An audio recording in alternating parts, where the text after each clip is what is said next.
నామానికి స్థుతి కలుగును గాక. కీర్తనలు 22:11.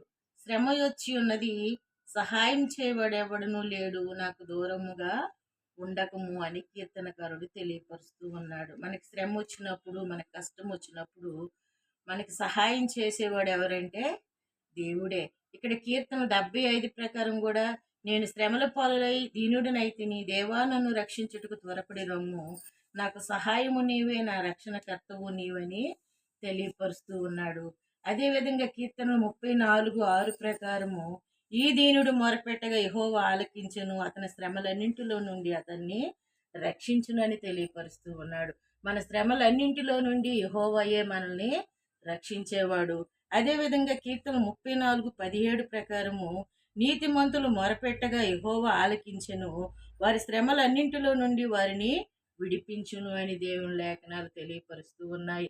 మన శ్రమలన్నింటిలో నుండి ప్రభు అని యెహోవా విడిపిస్తాడు. మన కష్టకాలం ముందు ఆయన మనకి సహాయం చేస్తాడు.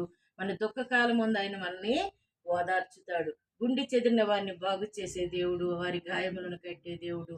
దేవుడి వాక్యాన్ని దీవించి ఆశీర్వదించునుగాక. ఆమేన్.